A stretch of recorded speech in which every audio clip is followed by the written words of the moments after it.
Start. नमस्कार, उपस्थित सभी प्रतिभागियों का स्वागत है। आज के व्याख्यान का विषय है इसरो ग्रहीय मिशंस, जिसमें हम भारतीय अंतरिक्ष अनुसंधान संगठन इसरो द्वारा चंद्रमा और मंगल ग्रह के वैज्ञानिक अध्ययन के लिए भेजे गए भारतीय ग्रह मिशनों के बारे में हम बात करेंगे। तो आरंभ करते हैं ग्रह विज्ञान की परिभाषा से। ग्रह विज्ञान में ग्रहीय विज्ञान, प्लेनेटरी साइंस, ग्रहीय विज्ञान, इसमें हम सौरमंडल में उपस्थित विभिन्न ग्रहों, उपग्रहों, अन्य खगोलीय पिंडों की वैज्ञानिक अध्ययन, जिसमें उनकी उत्पत्ति, गठन, भौगोलिक, भौतिक और रासायनिक विशेषताएं, संरचनाएं इत्यादि के संदर्भ में उनका अध्ययन करते हैं। अब बात करते हैं ग्रह अन्वेषण की शुरुआत की। हज़ारों वर्ष तक दूरबीन के आविष्कार से पहले हज़ारों वर्ष तक खगोल शास्त्री नग्न आँखों से ग्रहों को देखते थे और ये पर्यवेक्षक उनकी कक्षीय विशेषताएं, सापेक्ष स्थिति का अनुमान लगाते थे। बाद में 1607 में दूरबीन के आगमन के साथ में दूरबीन के अवलोकन से पर्यवेक्षण, ग्रहीय अन्वेषण प्रचलित हो गया, जिसके बाद में उसका उपयोग ग्रहों और ग्रहीय पिंडों की विशेषताओं का फोटोग्राफिक मानचित्र तैयार करने के लिए किया गया। जैसा कि आप देख सकते हैं, ये एक फोटोग्राफिक मानचित्र मार्स के लिए, मंगल ग्रह के लिए आरंभिक दिनों में, जैसे में टेलीस्कोप के डेटा को यूज़ करके उसके जो स्थलाकृतियाँ हैं उनका माप चित्रण किया जाता था, जो आज के जो मानचित्र हैं उनसे काफ़ी क्रूड स्केल पे होता था। अंतरिक्ष युग के आगमन के बाद में, स्पेस एज के बाद में, मानव निर्मित उपग्रह पृथ्वी के गुरुत्वाकर्षण क्षेत्र के बाहर निकल कर ग्रह के अध्ययन करने लगे, जिसमें अलग अलग अप्रोचेस से, जैसे ऑर्बिटर से, लैंडर से, मानव युक्त या मानव रहित रिटर्न सैंपल मिशन से का प्रयोग करके अंतरिक्ष में उपस्थित हुए ग्रह और ग्रहीय पिंडों की स्थलों की सतह की जानकारी और उनके रिलेटेड अन्य जानकारियों का विश्लेषण होने लगा। स्पेस एज या अंतरिक्ष युग का आरंभ 4 अक्टूबर 1957 को सोवियत यूनियन द्वारा पृथ्वी के गुरुत्वाकर्षण के बाहर पहली आर्टिफिशियल सैटेलाइट स्पुतनिक के प्रक्षेपण से प्रारंभ हो गया था। ग्रहीय अन्वेषण या ग्रहीय पिंडों की जानकारी प्राप्त करने के लिए, उन तक पहुंचने के लिए अलग अलग तरीके हो सकते हैं। वहां से गुजर कर, उसकी कक्षा में प्रवेश कर, सतह पर पहुँच कर इत्यादि। इन्हें अलग अलग नाम से संबोधित किया जाता है। जैसे फ्लाई बाय मिशन एक अंतरिक्ष जांच है, जिसमें वैज्ञानिक डेटा को रिकॉर्ड करने के लिए किसी ग्रह के करीब, काफ़ी करीब से गुजरा जाता है। ऑर्बिटर मिशन में इसकी कक्षा में प्रवेश करके उसके चारों तरफ परिक्रमा करके नज़दीक से विभिन्न सेंसरों द्वारा वैज्ञानिक जानकारी प्राप्त की जाती है। वहीं लैंडिंग मिशन में जो अंतरिक्ष यान है वह ग्रह की सतह पर उतर जाता है और वहाँ की वैज्ञानिक जानकारी लेता है, और जब वह ग्रह पर उतर कर वहाँ साथ साथ में उसकी सतह पर घूमना प्रारंभ करता है तो उसको हम रोवर मिशन कहते हैं। वहीं एक सैंपल रिटर्न मिशन या सैंपल रिटर्न मिशन उस ग्रह में स्थित विभिन्न नमूने, रॉक के या सैंपल्स के नमूनों का विश्लेषण करने के लिए उन्हें पृथ्वी पे वापस लेकर आता है। ये मानव द्वारा लक्षित भी हो सकता है और मानव रहित भी हो सकता है, जैसे हम मैन्ड मिशन या रोबोटिक सैंपल रिटर्न मिशन कहते हैं। जैसा कि हम जानते हैं, क्योंकि ग्रहीय पिंड बहुत बड़े और बहुत दूर होते हैं, इसीलिए ग्रहों की खोज काफ़ी हद तक रिमोट सेंसिंग पर निर्भर करती है, जो कि ग्रहों की वैश्विक समझ के लिए महत्वपूर्ण जानकारी प्रदान करती है। रिमोट सेंसिंग हमें विस्तृत तस्वीर दिखाता है। ग्रहीय रिमोट सेंसिंग के अलग अलग तकनीकों का उपयोग करके डेटा प्राप्त करना शामिल है, जिसमें स्थल की स्थलाकृतियाँ, आकृति विज्ञान और सतह संरचना को निर्धारित करने के लिए अलग अलग इलेक्ट्रोमैग्नेटिक रेंज, जिसमें विजिबल, माइक्रोवेव, थर्मल में इंफॉर्मेशन या जानकारी, वैज्ञानिक जानकारी प्राप्त की जाती है।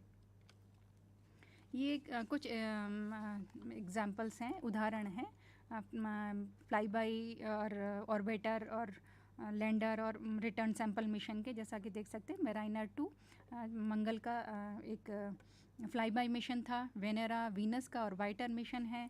क्यूरोसिटी मार्स की सतह पर उतरने वाला और उसकी वैज्ञानिक स्थिति जानकारी लेने वाला, उसके अध्ययन करने वाला एक लोअर मिशन था। अपोलो 11 चंद्रमा की सतह पर मानव द्वारा उतर के वहाँ की जानकारी प्राप्त करने के लिए मिशन था, जो सैंपल रिटर्न मिशन था, मैंड सैंपल मिशन था। और एक तस्वीर है विक्रम लैंडर की, जो हाल ही में चंद्रयान 3 द्वारा चंद्रमा के दक्षिण ध्रुव में स्थापित किया गया। अब बात करते हैं विभिन्न ग्रहीय मिशनों की। यहाँ मैं चंद्रमा और मंगल मिशनों के बारे में संदर्भ में बात करूँगी। चंद्रमा और मंगल ग्रह पर विभिन्न उपग्रह अभियान भेजे गए और विभिन्न स्पेस एजेंसियों द्वारा भेजे गए। प्रारंभ करते हैं चंद्रमा से। चंद्रमा में अब तक 140 के लगभग मिशन हो चुके हैं। चंद्रमा की पहली प्रत्यक्ष खोज 1959 में शुरू हुई, जब लूना 1 अंतरिक्ष यान को सोवियत संघ ने सोवियत लूना कार्यक्रम के द्वारा लॉन्च किया गया। ये एक इम्पैक्टर था। इम्पैक्टर अर्थात वो चंद्रमा की सतह पर जाके उसको हिट करेगा, उसको इम्पैक्ट करेगा, उस पर प्रभाव डालेगा। ये अनसक्सेसफुल था। इसके बाद में लूना 2 आया, जो सोवियत यूनियन का ही था, जो चंद्रमा की सतह पर सफलतापूर्वक प्रहार करने वाला पहला प्रभावकारक या इम्पैक्टर बन गया। बाद में 1966 में लूना 9 नियंत्रित लैंडिंग करने वाला पहला ऑर्बिटर मिशन बना। देन उसके बाद में लूनोखोद और सोवियत रोवर चंद्र रोवर की श्रृंखला में है। लूना 10 चंद्रमा की कक्षा में प्रवेश करने वाला पहला ऑर्बिटर मिशन बना। इस तरह से इनिशियल जो प्रारंभिक जो भी भेजे जाने वाले चंद्रमा के मिशन थे, मेनली सोवियत संघ और नासा द्वारा, अमेरिका द्वारा भेजे गए स्पेस एजेंसियों द्वारा थे, जिनको हम मेनली पूर्व अपोलो युग में, जो 1959 से 1968 तक था, उसमें सम्मिलित करते हैं। उसमें कई प्रोब भेजे गए। लूना एक पूरी सीरीज़ में भेजा गया। जोंड मिशन, वो भी सोवियत यूनियन का था। फिर ranger, surveyor missions, lunar orbiter mission जो नासा द्वारा भेजे गए थे। तो ये आरंभिक मिशन भेजे गए थे, जो चंद्रमा को अलग अलग तरीक़ों से, इम्पैक्टर से, ऑर्बिटर से चंद्रमा की सतह को और चंद्रमा की वैज्ञानिक जानकारी के लिए भेजे गए। उसके बाद में आया अपोलो और लूना युग, जिसमें 2 स्पेस एजेंसियाँ, सोवियत यूनियन और अमेरिकन स्पेस एजेंसी नासा, उन्होंने अपने मिशंस भेजे, जो चंद्रमा की सतह पर उतरकर वहाँ के सैंपल एकत्रित करके लाए। ये मैंड मिशन थे, जिनका जो नासा ने भेजे थे, अपोलो मिशंस, जिनको अपोलो सीरीज़ ऑफ मिशन कहते हैं। अपोलो 8, 11, 12, 14, 15, 16। और वैसे ही सोवियत यूनियन द्वारा रोबोटिक सैंपल रिटर्न मिशन भेजे गए, जिनको लूना की सीरीज़ में रखते हैं। लूना 16, लूना 20 या लूना 24। ये इनमें से अपोलो 8 चंद्रमा की कक्षा में प्रवेश करने वाला पहला सफल मानव मिशन था। इसके बाद अपोलो 10, 11, 12, 14, 17, 16, 17 उतारे गए। ये जैसा कि हम इस चित्र में देख सकते हैं, वे जो अलग अलग मिशंस जो चंद्रमा पे उतारे गए, वो उनके लैंडिंग साइट्स दर्शाई गई है। चंद्रमा का नियर साइड की सतह है, जो सामने से देखे जाने वाली सतह है, जो पृथ्वी से विदित होती है, वो सतह है, जिसमें अलग अलग जो देशों द्वारा, ये लाल कलर का सोवियत यूनियन द्वारा, ये नासा द्वारा भेजे गए अलग अलग मिशन के चिन्हित हैं, जो अलग अलग जगह पर उतरे और वहाँ के सैंपल्स लेकर आए और जिनकी लेबोरेटरी में बाद में जांच करके विभिन्न परिमाणों को जांचा गया। उसके अपोलो और लूना युग के बाद में वर्तमान युग, जो 1990 से वर्तमान तक का युग है, उसमें कई अलग अन्य स्पेस एजेंसी, उसमें से European space agency, Japanese space agency JAXA, Chinese space agency और भारतीय स्पेस एजेंसी इसरो के विभिन्न मिशन शामिल हैं। जैसा कि यूरोपियन स्पेस एजेंसी का स्मार्ट 1, जापान का हितेन, कगुया, चाइना का चेंगे 1, चेंगे 2, चेंगे 5, चेंगे की पूरी सीरीज़ है, चेंगे 1 to 5 सीरीज़। फिर भारत का चंद्रयान 1, चंद्रयान 2 और चंद्रयान 3। ऐसे ही नासा के क्लेमेंटाइन, लूनर रेकोनेंस ऑर्बिटर और कई अन्य मिशन भेजे गए। अब बात करते हैं मंगल ग्रह के मिशनों की।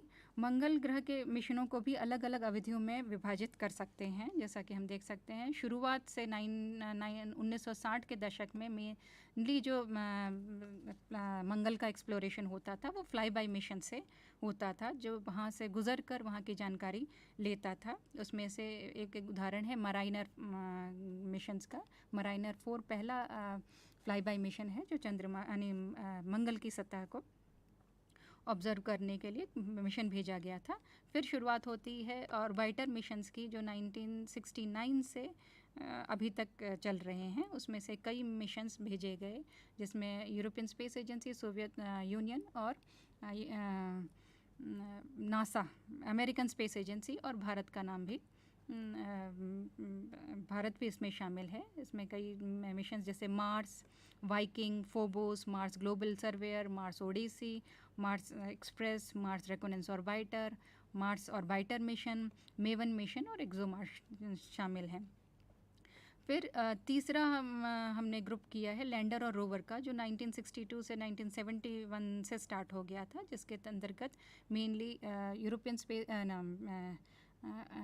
सोवियत यूनियन और नासा ने अपने लैंडर और रोवर मंगल की ग्रह पर स्थापित किए, जिसमें से कई एग्जाम्पल उदाहरण हैं Pathfinder, Phoenix, InSight, Sojourner, Spirit, Opportunity, Curiosity, Mars 2020।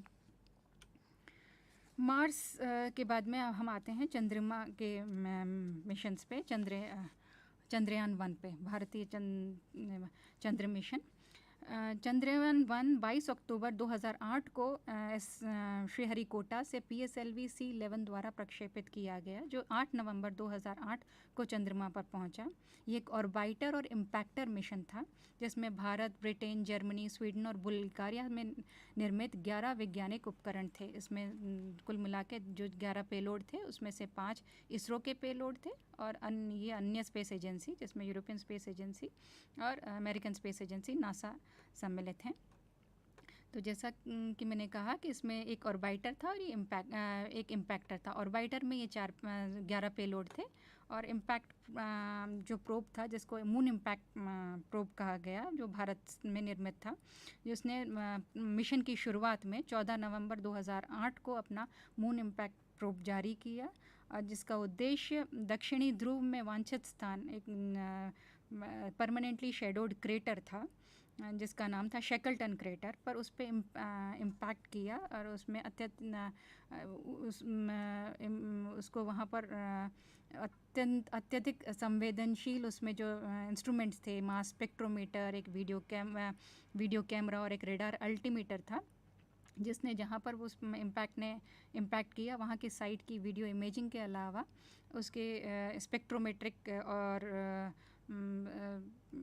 अलग भी और मतलब उसकी अल्टीमीटर से डिस्टेंस मेजर की, और ट्रेस गैसों से संभावित उपस्थिति का पता करने में जो इन्फॉर्मेशन आई उसको उसमें यूज़ किया गया। वहीं ऑर्बिटर जो पेलोड था, उसमें चंद्रमा की सतह से 100 किलोमीटर की ऊंचाई पर चंद्रमा के चारों ओर परिक्रमा करी, और उसके सब प्रमुख मेन उद्देश्यों को सफल समापन के बाद में मई 2009 के दौरान कक्षा को 2000 किलोमीटर तक बढ़ा दिया गया, जो पहले 100 किलोमीटर तक थी। चंद्रयान 1 में चंद्रमा के चारों ओर 3400 से अधिक परिक्रमाएं की, और मिशन जब समाप्त हुआ तब 28 अगस्त 2009 को अंतरिक्ष यान के साथ में संपर्क समाप्त होने के कारण हुआ। इसमें जो विभिन्न पेलोड हैं वो इनका इस टेबल में जैसा आप देख सकते हैं कि ये पहले जो पेलोड्स हैं हाईसी, सर और MQ, ये मेनली खनिज मानचित्रण के लिए थे। ये तीनों ही हाइपरस्पेक्ट्रल सेंसर्स हैं। High seas Bharat Indian space agency का, इसरो का सेंसर है, हाइपरस्पेक्ट्रल इमेजर। सर 2 जर्मनी का, और sir 2 sir 1 European space agency के पहले मिशन स्मार्ट 1 में गया था, इसीलिए इसका नाम सर 2 है। ये imaging infrared spectrometer, near infrared spectrometer है। और तीसरा था मून मिनरोलॉजी मैपर, जो नासा का एक उपकरण था। ये तीनों ही अलग अलग रेंज में, जैसे हाई सी की रेंज थी, जो ग्राउंड रेजोल्यूशन था वो था 80 मीटर, सर का 220 मीटर और एम क्यूब का 140 मीटर प्रति पिक्सल। इससे इस रेजोल्यूशन में अलग अलग स्पेक्ट्रल रेंज में, जैसे हाई सी का स्पेक्ट्रल रेंज 420 से 960 नैनोमीटर माइक्रोन स्पेक्ट्रल रेंज में चंद्र सतह का मापन किया, जिसमें मेनली 64 वर्णक्रमीय बैंड थे, कंटिजेंस बैंड्स। ये हाइपरस्पेक्ट्रल डेटा था, तो इसलिए इसमें 64 हाइपरस्पेक्ट्र बैंड्स थे, जो 420 से 960 नैनोमीटर की रेंज में थे।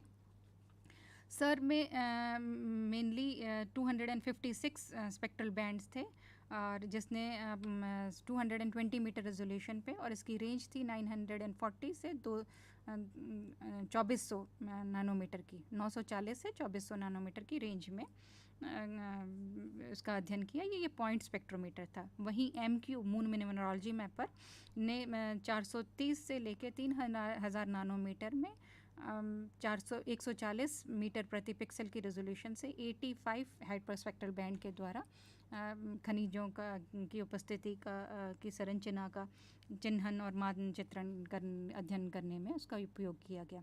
दूसरा इंस्ट्रूमेंट था मीन्स मिनरोलॉजी हाइपरस्पेक्ट्रल रेंज के बाद में दूसरा था रासायनिक मानचित्रण के लिए, केमिकल कॉम्पोजिशन के लिए यूरोपियन स्पेस एजेंसी का किक्स चंद्रयान एक्स-रे स्पेक्ट्रोमीटर। ये चंद्रयान की उच्च गुणवत्ता वाली एक्स-रे, जो कि 1 से 10 केवी की ऊर्जा रेंज में चंद्रमा की सतह पर वितरित वेरियस अलग अलग जो रासायनिक तत्व हैं, जैसे magnesium, aluminium, silicon, calcium, iron, titanium, उनके मापन के लिए इस इंस्ट्रूमेंट का यूज़ किया गया। दूसरे उसके अलावा इंस्ट्रूमेंट थे LLRI और TMC। LLRI और TMC ये दोनों इसरो के इंस्ट्रूमेंट थे। LLRI lunar laser ranging instrument और TMC टेरेन मैपिंग कैमरा। ये चंद्रमा की स्थलाकृति के मानचित्रण के लिए यूज़ हुआ। Terrain mapping camera 5 metre resolution का कैमरा था, जो 3D में उसका स्टीरियो इमेजिंग के लिए इसका उपयोग हो रहा, और लेज़र रेंजिंग इंस्ट्रूमेंट अल्टीमेट्री डेटा है, जो टोपोग्राफिकल मैपिंग के लिए यूज़ किया गया। फिर एक इंस्ट्रूमेंट था मिनीसार, जो एक नासा का उपकरण था, जिसका मुख्य उद्देश्य चंद्रमा के ध्रुवों पर स्थित स्थायी रूप से छायांतरित चंद्र क्रेटर, कहने का मतलब परमानेंटली शेडोड क्रेटर रीजन है, उसमें मौजूद पानी की बर्फ़, वाटर आइस की स्थिति को रडार स्कैनिंग द्वारा मापने के लिए, खोजने के लिए ये इंस्ट्रूमेंट भेजा गया था। ये एस बैंड में, माइक्रोवेव के एस बैंड में फंक्शन करता है। फिर एक इंस्ट्रूमेंट था रेडॉन, रेडिएशन डोन्स मॉनिटर, जो बुल्गारिया का इंस्ट्रूमेंट है। वो चंद्रमा के पर्यावरण में विकिरण की स्थिति को मापने के लिए भेजा गया था। फिर एक इंस्ट्रूमेंट था सारा, सब केवी एटॉम रिफ्लेक्टिंग एनालाइज़र, जो स्वीडन का था, against space European space agency का, जो चुंबकीय क्षेत्र के मानचित्रण के लिए भेजा गया था। फिर एक इंस्ट्रूमेंट था HEX, high resolution X ray spectrometer, जो भारतीय स्पेस एजेंसी इसरो का ही इंस्ट्रूमेंट था, जो 20 और 250 केवी की ऊर्जा सीमा में एक्सरे से विभिन्न रसायनों के डीगैसिंग, यूरेनियम, थोरियम की मैपिंग और चंद्र सतह पर वाष्पशील की परिवहन की घटना की जांच करने के लिए भेजा गया था। और ये जो मैं पहले ही बता चुकी हूँ, मून इम्पैक्ट प्रोब, जो एक इम्पैक्टर था। अब बात करते हैं चंद्रयान 2 की। चंद्रयान 2 मिशन चंद्रयान 1 की सफलता के बाद में एक अनुवर्ती सक्सेसर मिशन था, जो 22 जुलाई 2019 को श्रीहरिकोटा से GSLV मैक 3 से लॉन्च किया गया। ये एक ऑर्बिटर, लैंडर और रोवर के साथ एक समग्र इंटीग्रेटेड मॉड्यूल था। चंद्रयान 2 के सफलतापूर्वक प्रक्षेपण के बाद में और चंद्रमा की 100 किलोमीटर चंद्रीय ध्रुवीय कक्षा में स्थापित होने के बाद में ऑर्बिटर जब स्थापित हो गया, उसके बाद में 7 सितंबर 2019 को लैंडिंग का प्रयास करते समय लगभग सतह से 2 किलोमीटर की ऊंचाई तक नियोजित अवतरण पर्यवेक्षण के दौरान लैंडर और ग्राउंड स्टेशन के साथ में संपर्क समाप्त होने के कारण लैंडर की क्रैश लैंडिंग हो गई।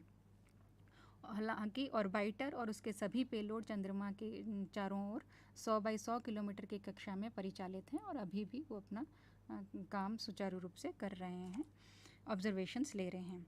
चंद्रयान 2 का ऑर्बिटर पेलोड अपने 8 अत्याधुनिक परिभ्रमण का उपयोग करके अभी रिमोट सेंसिंग के अवलोकन का कर रहा है, कि अभी भी जानकारी दे रहा है। ये जैसे हम इस चित्र में देख सकते हैं, ये इंटीग्रेटेड मॉड्यूल है जिसमें लोअर लैंडर और रोवर और ये ऑर्बिटर इसमें स्थापित हैं।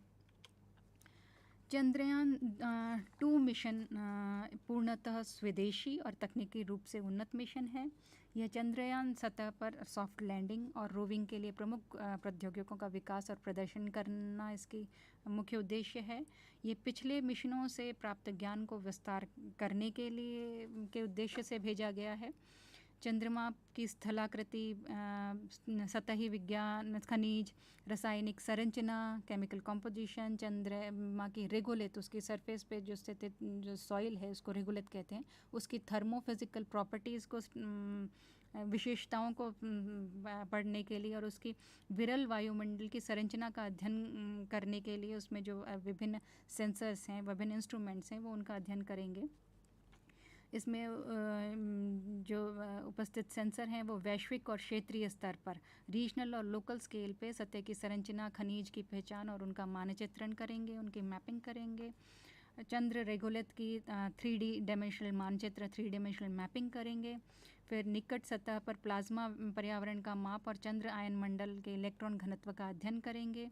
जल के अणुओं का अध्ययन और उनके वितरण को समझने के लिए अलग अलग इंस्ट्रूमेंट्स हैं, जो spectroscopy, infrared spectroscopy, mass spectroscopy, radiometry और पोलरीमेट्री का उपयोग करके किए जाएंगे। और इस मिशन में उच्चतम विभेदन क्षमता वाला कैमरा, जो कि अब तक के सबसे ज़्यादा रेजोल्यूशन वाला कैमरा है, जिसका रेजोल्यूशन 25 से 35 मीटर तक का है, वो स्थापित है, जिसका नाम OHRC है। अभी मैं इसके बारे में विस्तृत से बात करती हूँ। ये चंद्रयान 2 पर के ऑर्बिटर पर उपस्थित अलग अलग पेलोड या संवेदक या सेंसर्स हैं। इसमें से ये जैसे आप देख रहे हैं, इमेजिंग इंफ्रारेड स्पेक्ट्रोमीटर, ये IIRS, ये जो चंद्रयान में जो स्थापित हाइपरस्पेक्ट्रल हाई-सी मून मिनरोलॉजी मैपर और जो सर का इंस्ट्रूमेंट था, उसी का एक उन्नत संस्करण है।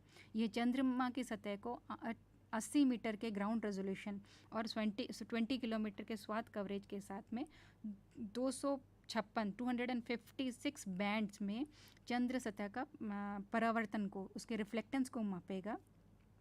चंद्रयान 1 का जो M³ था, मून मिनरोलॉजी मैपर, उसका रेजोल्यूशन जो था उसका ये विस्तारण है, जिसके कारण इसका एक एडवांटेज या इसकी एक खासियत ये है कि ये विस्तारित स्पेक्ट्रल रेंज में हाइड्रोजन या पानी की विशेषता का पूर्ण लक्षण के वर्णन करने में मदद करेगा। और उसके चंद्रमा पे उसके मानचित्रण के साथ साथ अस्थायी और स्थानिक विविधताओं का भी अध्ययन करेगा। इसके अलावा IIRS की स्पेक्ट्रल रेंज कुल विकिरण के थर्मल घटक को सही करने में और चंद्र सतह के थर्मल गुणों को समझने में और तापमान के मानचित्र जनरेट करने में, रेगोलिथ की मोटाई का अनुमान उत्पन्न करने के लिए इसका उपयोग किया, जो इंस्ट्रूमेंट है वो केपेबल है इनका ये इन्फॉर्मेशन देने के लिए। फिर ये OHRC का, जैसा कि मैंने बताया, सबसे हाई रेजोल्यूशन कैमरा है, ऑर्बिटर हाई रेजोल्यूशन कैमरा। ये स्टीरियो इमेजिंग क्षमता वाला उच्च रेजोल्यूशन का कैमरा है। ये पैन क्रोमेटिक बैंड में संचालित होता है, जिसमें 25 सेंटीमीटर से 30 सेंटीमीटर तक स्थानिक रेजोल्यूशन है। ये एक terrain mapping camera TMC-1 Chandrayaan 1 में स्थापित था। TMC-2 कैमरा एक लघु संस्करण है TMC-1 का ही, जिसका उपयोग चंद्रयान 1 मिशन में पहले किया जा चुका है। तो ये जिसका मिनिएचराइज्ड जो और एडवांस वर्जन है, ये स्थलाकृतियों के मानचित्र के लिए किया जाएगा। ये चंद्रयान के मेनली 5 मीटर की स्थानिक रेजोल्यूशन में स्टीरियो इमेजेस प्रदान करेगा, जो 400 से 800 नैनोमीटर की रेंज में का कवरेज देते हैं। फिर एक इंस्ट्रूमेंट है Chandrayaan large X ray spectrometer class, जो चंद्रमा के एक्सरे स्पेक्ट्रोमीटर को मापने के लिए डिज़ाइन किया गया है। चंद्रयान 1 के जो किक्स का इंस्ट्रूमेंट था उसी का निरंतरण है। ये इसका जो ऊर्जा रेंज है वो 0.8 से 15 केवी की रेंज में एक्सरे के उत्सर्जन को और 12.5 किलोमीटर के स्थानिक रेजोल्यूशन से पता लगाकर, जो कि किक्स के केस में 1 से 10 केवी की थी और उसका जो स्थानिक रेजोल्यूशन था 25 किलोमीटर था। तो जो क्लास है वो उसका एक एडवांस वर्जन है और जो कि चंद्रमा की सतह के रासायनिक तत्वों की उपस्थिति को जांच करने में हाई रेजोल्यूशन इंफॉर्मेशन प्रोवाइड करेगा। फिर एक सेंसर है XSM solar X ray monitor, जो क्लास को सपोर्ट करने का एक साथी पेलोड है। ये 1 से 15 केवी की ऊर्जा रेंज में सौर एक्सरे स्पेक्ट्रम का वास्तविक समय माप प्रदान करके सूर्य द्वारा उत्सर्जित एक्सरे का अवलोकन करेगा। फिर एक इंस्ट्रूमेंट है DFSAR dual frequency synthetic aperture radar या दोहरी आवृत्ति वाला सिंथेटिक अपर्चर रेडार। ये L और S बैंड में, जो चंद्रयान 1 में जो सेंसर था वो मिनीसार वो S बैंड में काम करने वाला था, वो नासा का, ये इसरो का ही L और S बैंड में इमेजिंग क्षमता के साथ में सिंथेटिक अपर्चर रेडार है। इसका उच्च रेजोल्यूशन और उच्च रेडियोमेट्रिक संवेदनशीलता के लिए विशिष्ट मोड के साथ 10 किलोमीटर की स्थानीय कवरेज देता है और इसका मुख्य वैज्ञानिक उद्देश्य ध्रुवीय क्षेत्रों का उच्च रेजोल्यूशन मानचित्रण और इन क्षेत्रों में पानी की बर्फ़ की वाटर आइस की मात्रात्मक अनुमान और चंद्र रेगुलत की मोटाई और उसका वितरण डिस्ट्रीब्यूशन का अनुमान लगाना है।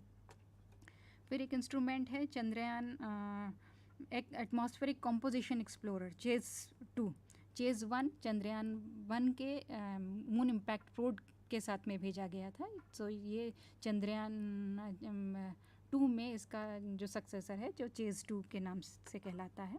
ये चंद्रमा के बहिर्मंडल का विस्तृत और व्यवस्थित अध्ययन करेगा और ये पेलोड मेनली एक क्वाड्रपल आधारित मास स्पेक्ट्रोमीटर है, जिसमें चंद्र तटस्थ एग्जोस्फीयर को 1 से 300 AME एटॉमिक मास यूनिट के बड़े पैमाने में स्पैन करने की क्षमता है और एग्जोस्फेरिक घनत्व और संरचना के दीर्घकालीन और अल्पकालीन बदलावों को चिन्हित करने की क्षमता रखता है। अब हम बात करते हैं भारत के मार्स मिशन मंगलयान की। भारतीय अंतरिक्ष अनुसंधान संगठन इसरो द्वारा 5 नवंबर 2013 को मार्स ऑर्बिटर मिशन या मंगलयान लॉन्च किया गया। इसे 24 सितंबर 2014 को सफलतापूर्वक मंगल ग्रह की कक्षा में स्थापित किया गया। सोवियत यूनियन, नासा और ESA यूरोपियन स्पेस एजेंसी के बाद में इसरो मंगल ग्रह पर सफलतापूर्वक पहुंचाने वाली चौथी स्पेस एजेंसी बन गई। इससे इसरो ने अपने पहले प्रयास में मंगल ग्रह की कक्षा तक पहुंचने वाली दूसरी स्पेस एजेंसी और एशियाई मंगल पर सफलतापूर्वक ऑर्बिटर भेजने वाली पहली एशियाई देश बना दिया। इस मिशन में मेनली 5 उपकरण या 5 पेलोड थे, जो कि lemon alpha photometer, Mars methane sensor for Mars, thermal infrared spectrometer MCC और मेनका थे। ये अलग अलग रेंज में और अलग अलग उद्देश्य से भेजे गए थे। जैसा कि लेमन अल्फा फोटोमीटर है जो मंगल ग्रह की ऊपरी वायुमंडल की D/H की सापेक्ष प्रचुरता को मापता है। D/H deuterium to hydrogen ion ratio को मापने के लिए भेजा गया। मीथेन सेंसर फॉर मार्स जो है MSM मीथेन की मापने के लिए और इसका मानचित्रण करने में के उद्देश्य से भेजा गया। थर्मल इमेजिंग स्पेक्ट्रोमीटर TIS का मेन उद्देश्य तापमान और उसके उत्सर्जन टेम्परेचर और एमिसिविटी को मापने के लिए है। और मार्स कलर कैमरा मंगल की गतिशील घटनाओं और मौसम की जानकारी के लिए। और मेन का जो है मार्स एग्जोस्फीयर न्यूट्रल कंपोजिशन एनालाइजर विश्लेषक, जिसका मेन उद्देश्य है क्वाड्रपल मास स्पेक्ट्रोमीटर जो यूनिट मास रेजोल्यूशन के साथ 1 से 300 AME एटॉमिक मास यूनिट की सीमा में तटस्थ संरचना का विश्लेषण करने की क्षमता रखता है। जो अब हम बात करते हैं जो प्रारंभिक चंद्रमा के मिशन हुए, चंद्रयान मिशन से पहले, जैसा कि मैंने आपको पिछली स्लाइड्स में बताया था कि विभिन्न स्पेस एजेंसियों द्वारा जो मिशंस भेजे गए उन उसमें सैंपल रिटर्न मिशंस भी शामिल थे, और उन हाई रेजोल्यूशन के कैमरा वगैरह जो इंफॉर्मेशन आई उनसे जो हमारी समझ डेवलप हुई, उसमें जो इम्पोर्टेंट बिंदु है कि चंद्रमा एक विभेदित निकाय है, एक डिफरेंशिएटेड बॉडी है। कहने का मतलब है कि चंद्रमा के बनने के बाद में टेम्परेचर वेरिएशन मतलब डिफरेंशिएशन प्रोसेस, विभेदन प्रोसेस के द्वारा अलग अलग परतें बन गई है। जैसा कि अर्थ के केस में, पृथ्वी के केस में होता है, कोर है, मेंटल है, क्रस्ट है, तो वैसे ही एक सिर्फ मास का गोला ना होने के अलावा चंद्रमा भी एक डिफरेंशिएटेड बॉडी है। चंद्रमा में बड़े पैमाने पर प्राथमिक अवस्था में पिघलने के सबूत मिलते हैं। कहने का मतलब चंद्रमा जब बना तो मास स्केल पे उसमें ग्लोबल वार्मिंग हुई, मेल्टिंग हुई, जिसके कारण कुछ जो इनिशियल ऊपर वाला पोर्शन है जो मैग्मा से भर गया, तो ग्लोबल लेवल पे मेल्टिंग के भी संकेत मिलते हैं। चंद्रमा में वैश्विक क्रस्टल विषमता है। वैश्विक क्रस्टल विषमता मतलब जैसा कि हम देख सकते हैं चंद्रमा के दो भाग हैं, ये सामने वाला नियर साइड जो हम पृथ्वी से देख पाते हैं, ये पीछे वाला फार साइड। तो इसके नियर साइड और फार साइड में जो क्रिस्टल की थिकनेस है उसमें विभिन्न विषमता है। नियर साइड की थिकनेस, क्रिस्टल थिकनेस कम है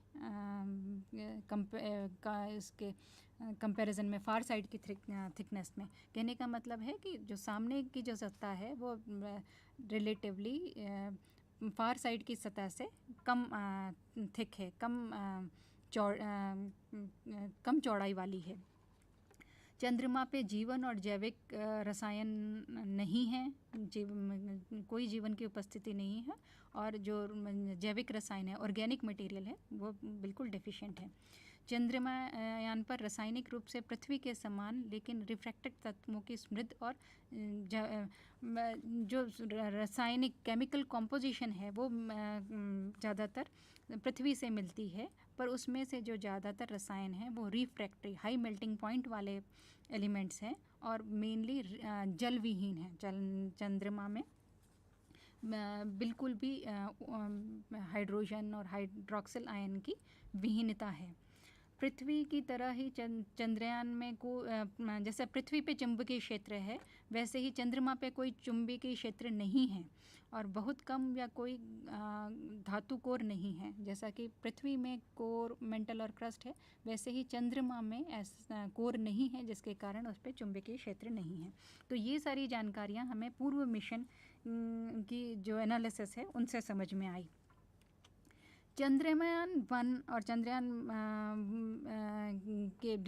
के डेटा एनालिसिस के बाद में हमें बहुत सारी नई जानकारियाँ प्राप्त हुई, जिसमें से कई जो इम्पोर्टेंट है उनमें से कई नई खनिजों और लिथोलॉजी की खोज है।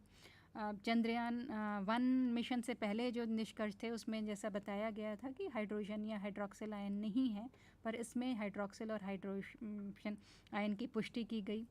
चंद्र सतह की संरचनात्मक विविधताओं का पता लगाया गया। इसमें उपस्थित अनेक जो इंस्ट्रूमेंट्स थे उनकी एनालिसिस से उसकी संरचनात्मक विविधताओं का पता लगाया गया। उसकी स्थलाकृति का, अलग अलग मॉर्फोलॉजी का भी अध्ययन किया गया। चंद्रमा में उपस्थित विभिन्न स्थलाकृतियाँ हैं जो जैसे मैंने बताया कि फार साइड और नियर साइड में हैं, जिनको हम मारे और हाईलैंड रीजन कहते हैं। मारे जो बसाल्ट से जनरेटेड सतह है और हाईलैंड जो प्रारंभिक सतह है। उनकी चट्टानों के खनिज, रासायनिक और भौतिक संरचना और विशेषताओं का उनकी जानकारी मिली। रेडार जो डेटा था, मिनी सार डेटा, उससे उपसतह लक्षण वर्णन किए गए। चंद्रमा पर हाल ही में विवर्तनिक और ज्वालामुखी गतिविधियों की पहचान, उस पर विरल वायुमंडल की उपस्थिति की इंफॉर्मेशन। चंद्रमा के निकटवर्ती दक्षिण हाईलैंड को रासायनिक मानचित्रण पेश किया गया चंद्रयान 1 के डेटा एनालिसिस से। और चंद्रयान 1 से के इंफॉर्मेशन के बेसिस पे जो इंस्ट्रूमेंट था सारा, उससे मिनी मैग्नेटोस्फीयर का पता लगाया कि जैसा मैंने पूर्व स्लाइड में बताया था कि चंद्रमा पे मैग्नेटिक कोर की अनुपस्थिति के कारण मैग्नेटिक स्फीयर नहीं है, पर यहाँ पर कुछ मिनी लोकलाइज्ड मैग्नेटोस्फीयर का पता लगा है चंद्रयान 1 के डेटा एनालिसिस से। और चंद्रमा पर जल नियोजन विशेषता की भी सुस्पष्ट पहचान हो पाई है चंद्रयान 2 के डेटा के एनालिसिस के बाद में। जैसा कि चंद्रयान 1 ने चंद्रयान में हाइड्रोक्सिल और हाइड्रोजनेशन की पुष्टि की, चंद्रयान 2 ने ही उसकी सुस्पष्ट पहचान में मदद करी। अब आते हैं हम चंद्रयान 3 मिशन पे। जैसा कि हम जानते हैं, जो चंद्रयान 3 मिशन हाल ही में 14 जुलाई 2023 को श्रीहरिकोटा सतीश धवन अंतरिक्ष यान से अंतरिक्ष केंद्र से LVM-3 मार्क 3 से प्रक्षेपित किया गया और इसका अवतरण 23 अगस्त 2003 में 6 बजे विक्रम लैंडर और के स्थापन करने के साथ में सक्सेसफुल प्रक्षेपण के साथ में हुआ। ये चंद्रयान 3 की मिशन के विभिन्न क्रम हैं। चंद्रयान 3 को स्थापित करने के लिए अलग अलग क्रमों में उसे स्थापित किया गया। इसको हम बेसिकली 3 क्रमों में विभाजित कर देते हैं: पृथ्वी केंद्रित चरण, चंद्र स्थानांतरण चरण और चंद्रमा केंद्रित चरण। तो ये जो पहला पृथ्वी केंद्रित चरण है, जिसको इंजेक्शन ऑर्बिट कहते हैं, इसमें सैटेलाइट को या उपग्रह को, चंद्रयान 3 उपग्रह को पृथ्वी की कक्षा में स्थापित करने के बाद में उसको विभिन्न अर्थबाउंड मैनूवर से उसकी जो कक्षा है उसकी निरंतर जो दूरी है पृथ्वी से बढ़ाई गई। उसके बाद में उसको स्थानांतरण प्रक्षेपण लूनर ट्रांसफर ट्रेजेक्ट्री में प्रक्षेपित किया गया। उसके बाद में उसको चंद्रमा की ऑर्बिट में कक्षा में प्रक्षेपित करने के बाद में धीरे धीरे उसकी ऑर्बिट की जो दूरी है वो कम करके 100 बाई 100 किलोमीटर के लूनर ऑर्बिट में प्रक्षेपित किया गया और उसको प्रक्षेपित करने के बाद में फिर लैंडर को उसको सरफेस पे नीचे उतारा गया। जैसा कि हम देख सकते हैं, ये चंद्रयान 3 का इंटीग्रेटेड मॉड्यूल है। इसमें मेनली एक प्रोपल्शन मॉड्यूल है। जो प्रोपल्शन मॉड्यूल का मुख्य उद्देश्य चंद्रमा के लैंडर और लोअर मॉड्यूल को चंद्रमा की कक्षा में स्थापित करना है। और उसके बाद में उसको स्थापित करने के बाद में लैंडर मॉड्यूल जो है, जो चंद्रमा के दक्षिण ध्रुव में मतलब लैंड करेगा और उसके बाद में लैंड करने के बाद में रोवर उसमें से बाहर निकल के उसके जो साथ में उपकरण है उससे चंद्र की सतह की जांच करेगा। इस मिशन की अवधि 1 चंद्र दिवस है, जो कि पृथ्वी के 14 चंद्र दिवस के बराबर है। इसमें जो लैंडर है, जिसका नाम विक्रम लैंडर है, रोवर प्रज्ञान है। लैंडर में 4 पेलोड्स हैं, 4 पेलोड या 4 सेंसर हैं, और रोवर में 2 सेंसर्स हैं और ये इसके द्रव्यमान हैं। इस मिशन का उद्देश्य चंद्रमा की सतह पर सुरक्षित और सरल लैंडिंग का प्रदर्शन करना था, चंद्रमा पे रोवर का प्रदर्शन करना था और यथास्थान वैज्ञानिक प्रयोगों का संचालन करना था, जो कि लैंडर और रोवर में उपस्थित इंस्ट्रूमेंट्स हैं उनकी सहायता से उसकी सतह पर अलग अलग वैज्ञानिक जांचों के द्वारा उनका संचालन करना। तो जैसा कि मैंने बताया कि ये 2 कॉन्फ़िगरेशन मॉड्यूल है, जिसमें प्रोपल्शन मॉड्यूल और लैंडर मॉड्यूल। लैंडर मॉड्यूल में आपका लैंडर और रोवर दोनों स्थापित हैं। प्रोपल्शन मॉड्यूल जो कि चंद्रयान 3 को चंद्रमा के कक्षा में स्थापित करने के उद्देश्य से जाएगा, उसमें भी एक पेलोड है जिसको spectropolarimetry of habitat planet Earth SHAPE कहा गया है, जिसका मुख्य उद्देश्य है 1 से 1.7 माइक्रोमीटर या आप कह सकते हैं 1000 से 1700 नैनोमीटर की रेंज में पृथ्वी जैसे ग्रह की स्पेक्ट्रोपोलरिमेट्रिक हस्ताक्षरों की अध्ययन करना। कहने का मतलब है वो वहाँ से चंद्रमा की कक्षा में स्थापित होने के बाद में पृथ्वी को ऑब्जर्व करेगा और हैबिटेबल प्लैनेट के जो सिग्नेचर होते हैं, स्पेक्ट्रल और पोलरिमेट्रिक सिग्नेचर किस टाइप से होते हैं, उनका एक प्रयोगात्मक अध्ययन करेगा। तो एक प्रयोगात्मक पेलोड है। ये लैंडर में उपस्थित जो अलग अलग पेलोड्स हैं उनकी डिटेल्स है। लैंडर में 4 पेलोड्स हैं, इल्सा, चेस्टे, रंभा और एलआरए। ये इल्सा है, that is instrument for laser lunar seismic activity. ये लैंडिंग स्थल के आसपास भूकंपी की गतिविधियों को मापने के लिए और चंद्र परत और मेंटल की संरचना का चित्रण करने के लिए के उद्देश्य से गया है। चेस्टे जो है, जो चंद्रयान सरफेस थर्मोफिजिकल एक्सपेरिमेंट है, जिसका पूर्ण नाम, जिसको शॉर्ट में हम चेस्टे कहते हैं। ये चंद्रमा के रेगुलर का थर्मल कंडक्टिविटी और वर्टिकल थर्मल वेरिएबिलिटी को जांच करने के लिए, और कहने का मतलब है कि जो जहाँ ये स्थापित होगा दक्षिण ध्रुव में, वहाँ के निकट सतह के तापीय गुणों का मापन करेगा। फिर जो एक इंस्ट्रूमेंट है Rambha, radio anatomy of moon bound hyper sensitive ionosphere and atmosphere, जो अलग अलग सौर परिस्थितियों में चंद्रमा सतह के पास परिवेक्षीय इलेक्ट्रॉनिक घनत्व और तापमान को मापने के लिए एक लैंगमियर प्रोब है। कहने का मतलब कि निकटतम सतह पर प्लाज्मा आयन और इलेक्ट्रॉन का घनत्व और समय के साथ में इनके परिवर्तनों को मापेगा। फिर एक इंस्ट्रूमेंट है एलआरए, लेज़र रेट्रो रिफ्लेक्टर अरे, जो एक नासा का एक निष्क्रिय लेज़र रेट्रो रिफ्लेक्टर अरे है, जो चंद्र लेज़र रेंजिंग अध्ययन के लिए समायोजित किया गया है। ये चंद्रमा और पृथ्वी के बीच की दूरी को बहुत एक्यूरेट वे में मापने के लिए भेजा गया है। फिर रोवर पे जो स्थापित पेलोड्स हैं वो 2 पेलोड्स हैं, लिब्स और एपीएक्सिस। लिब्स है लेज़र इंड्यूस्ड ब्रेकडाउन स्पेक्ट्रोस्कोपी, जिसको जो विभिन्न स्थानों पर जहाँ ये रोवर घूमेगा वहाँ के विभिन्न स्थानों पर उच्च शक्ति वाले लेज़र पल्स से प्लाज्मा द्वारा उत्सर्जित विकिरण का विश्लेषण करेगा, और ये आसपास के चंद्र के चट्टानों का मौलिक संरचना का निर्धारण करने के लिए, उसकी जो रासायनिक संरचना है उनका निर्धारण करने के लिए। दूसरा instrument APXS alpha particle X-ray spectrometer, ये चंद्रमा के एक्सरे उत्सर्जन और प्रतिदीप्ति स्पेक्ट्रोस्कोपिक तकनीक पर आधारित है। ये चंद्र सतह के बारे में हमारी समझ को बढ़ाने के लिए उसकी रासायनिक संरचना को प्राप्त करें और खनिज संरचना का अनुमान लगाएगा। ये चित्र जैसा कि आप देख सकते हैं चंद्र के दक्षिणी ध्रुव का मोज़ाइक है, जिसमें अलग अलग जो चंद्रयान 1, चंद्रयान 2 और चंद्रयान 3 द्वारा जो लैंडिंग या इम्पैक्ट वाली जो साइट्स हैं वो इंकित है। ये चंद्रयान 1 की जो मून इम्पैक्ट प्रोब जो 14 नवंबर 2008 को चंद्रयान 1 से इस पे इम्पैक्ट करने के लिए भेजा गया, वो एरिया है। ये यहाँ पर एक क्रेटर है, एक छोटा सा गड्ढा है जिसका नाम है शेकल्टन क्रेटर, यहाँ पर इसका इम्पैक्ट किया गया था।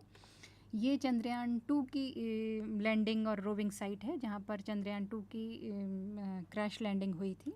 ये अभी हाल ही में भेजे गए चंद्रयान 3 की लैंडिंग साइट है, जहाँ पर विक्रम लैंडर और प्रज्ञान रोवर को स्थापित किया गया। ये हाई रेजोल्यूशन में इसके चंद्रयान 3 की लैंडिंग साइट का चित्रण है, जो कि जैसा हम देख सकते हैं कि चंद्रयान, जैसा मैंने पिछली बार बताया, दक्षिण ध्रुव में ये रीजन है। ये जैसा इसमें हाई रेजोल्यूशन में देख सकते हैं, यहाँ काफ़ी सारे क्रेटर्स हैं।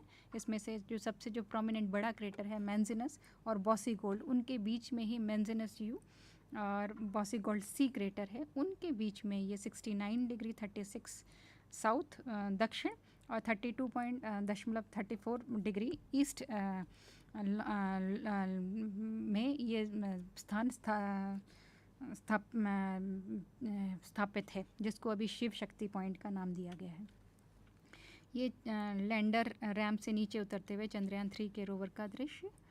चंद्रयान 3 के लैंडर सक्सेसफुल लॉन्चिंग के बाद में और सक्सेसफुल डिप्लॉयमेंट के बाद में चंद्रमा के दक्षिण ध्रुव पर सॉफ्ट लैंडिंग करने वाला इसरो पहला अंतरिक्ष चंद्रयान 3 पहला अंतरिक्षयान हो गया, और इसरो पहली स्पेस एजेंसी होगी जिसने चंद्रमा के दक्षिणी ध्रुव पर सक्सेसफुल सॉफ्ट लैंडिंग कर दी। सारांश ये है कि चंद्रयान मिशन भारतीय अंतरिक्ष अनुसंधान संगठन इसरो की चंद्र अंतरिक्ष जांच की एक श्रृंखला है, जिसमें चंद्रयान 1, चंद्रयान 2 और चंद्रयान 3 भेजे गए। चंद्रयान 1 2008 से 2009 में संचालित हुआ। इसमें चंद्र कक्षा में प्रवेश की विभिन्न तरंग दैर्घ्य में चंद्रमा का मानचित्रण किया गया।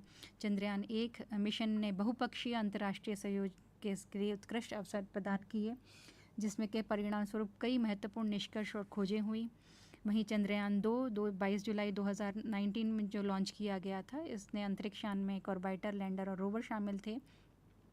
मिशन के लैंडर और रोवर के अलावा अन्य पहलू सफल रहे। अत्याधुनिक वैज्ञानिक उपकरणों के साथ चंद्रयान 2 पूरी तरह से स्वदेशी मिशन है, जिसमें ज़्यादातर चंद्रयान 1 के उन्नत स्वीकृत वाले उपकरण हैं, जो कि चंद्रयान 1 मिशन द्वारा किए गए विज्ञान को जारी रखने के लिए के उद्देश्य से भेजे गए हैं। वर्तमान में चंद्रयान 2 ऑर्बिटर पेयरलोड का संचालन चंद्रमा की 100 किलोमीटर की कक्षा से दूरी संवेदन अवलोकन के में सक्रिय हैं। इसकी उच्च विभेदन क्षमता से हमें चंद्रमा को बेहतर ढंग से समझने में मदद मिलेगी। वहीं चंद्रयान के अलावा इसरो के मंगल मिशन मंगलयान ने 2014 को अपने पहले ही प्रयास में सफलतापूर्वक कक्षा में स्थापित कर 2022 तक अन्य विभिन्न पेलोड से मंगल की सतह का वैज्ञानिक अध्ययन करके डेटा प्रदान किए हैं। ये कुछ इसरो के आगामी मिशन हैं, उसमें से मेनली चंद्रमा, मंगलयान और अभी शुक्र पे भी इसरो को मिशन भेजने की प्लानिंग है। ये ल्यूपिक्स मिशन है, जो आगामी इसरो का मिशन है, जो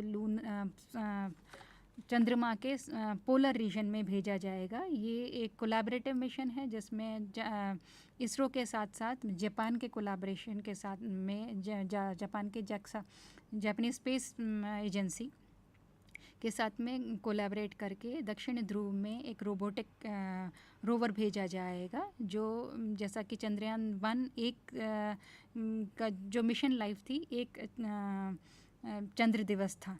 इसका जो मिशन लाइफ होगा वो नाइट सर्वाइविंग कैपेबिलिटी भी होगा। कहने का मतलब कि वो वहाँ ना केवल दिन में पर नाइट में भी सर्वाइव करेगा, और वहाँ पर उसमें जो उपस्थित उपकरण होंगे उनके द्वारा उसकी सरफेस की जांच और वाटर आइस की मैपिंग की स्टडी भी करेगा। इसके बाद में मंगलयान के बाद में इसरो मंगलयान 2 की प्लानिंग कर रहा है, जो शायद 2024-25 में भेजा जाएगा। ये मंगल ग्रह के पर अधिक वैज्ञानिक पेलोड के साथ में एक अनुवर्ती मिशन विकसित करने के लिए लॉन्च करने की योजना है। फिर इसरो ने चंद्रमा और मंगल के अलावा शुक्र पे भी ऑर्बिटर मिशन भेजने की योजना बनाई है। जिस मिशन का नाम है शुक्रयान। इसके वैज्ञानिक पेलोड में मेनली उच्च रेजोल्यूशन वाले सिंथेटिक अपर्चर रडार और ग्राउंड पर जमीन भेदक रडार भी शामिल हैं। मिशन में शुक्र की भूवैज्ञानिक और ज्वालामुखी गतिविधियों, ज़मीन पर उत्सर्जन, हवा की गति, बादलन के आवरण आदि समग्र विशेषताओं का अध्ययन करने की उम्मीद से भेजा जाएगा। ये इसरो के जो ग्रहीय डेटा है, प्लानिटरी डेटा हैं, उनका अधिक जानकारी और उनके परीक्षण और अन्वेषण के लिए इन सभी साइट पे आप जाके ISSTC की साइट पे और प्रधान की साइट पे जाके वहाँ अपना लॉगिन ID जनरेट करके इसरो के चंद्रयान 1 मिशन, चंद्रयान 2 मिशन और मार्स मिशन से जो भी डेटा उपलब्ध है, उस डेटा को आप डाउनलोड करके उसको आप एनालाइज कर सकते हो, और अलग अलग जो डेटा हैं अलग अलग रेंज में, उनकी जानकारी किस टाइप के डेटा हैं, कैसे उनको एनालाइज करना है, उनकी जानकारी इन साइट्स पे जाके आप प्राप्त कर सकते हो। इसरो के मार्स के, मंगल के और चंद्रमा के एटलस भी अवेलेबल हैं, जो वेदास की साइट पे और ISSTC की साइट पे उपलब्ध हैं, जिसमें चंद्रयान 1 और चंद्रयान मंगलयान से उपलब्ध जो डेटा थे, उसमें चंद्रमा के और मंगल के हाई रेजोल्यूशन के चित्र हैं, जो विभिन्न स्थलाकृतियों को दर्शाते हैं। ग्रहों के डेटा और छवियों की अधिक जानकारी के लिए आप इन और वेबसाइट्स में वहाँ जहाँ इनकी इमेजेस भी अवेलेबल हैं और उससे रिलेटेड और इन्फॉर्मेशन अवेलेबल है ISST की साइट पे चंद्रयान 1, चंद्रयान 2, ऐसे ही चंद्रयान 3 और मंगलयान की जानकारी आप ले सकते हैं।